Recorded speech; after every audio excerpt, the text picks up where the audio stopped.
Camp, এটা হচ্ছে Olivia beach camp.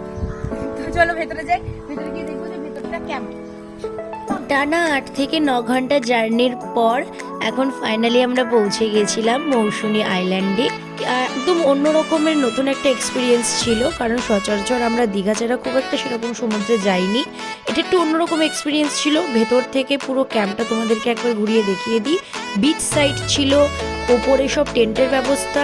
Welcome drink হিসেবে আমাদেরকে দিয়েছিল ডাবের জল, যেটা একটু নোনতা ছিল, কিন্তু শরীরটা খুব ডিহাইড্রেট হয়ে গেছিলো, যার জন্য এটা উপকারী। আর এখানে আমি আমার মেন চ্যানেল মানে এসডি ব্লগের ভিডিও শ্যুট করছিলাম। তোমরা এই পুরো ভিডিওটা যদি পুরো লং ভিডিও হিসেবে দেখতে চাও, তাহলে আমার চ্যানেলটা এখানে দেওয়া থাকবে, তোমরা সেখানে গিয়ে দেখে নিতে পারবে যে এখানে লাঞ্চে কী কী দিয়েছিল, পার হেড কেমন কি খরচা, সব ডিটেলস ওই বড় চ্যানেলে দেওয়া রয়েছে। অবশ্যই কমেন্ট বক্স থেকে একটু চেক আউট করে নিও।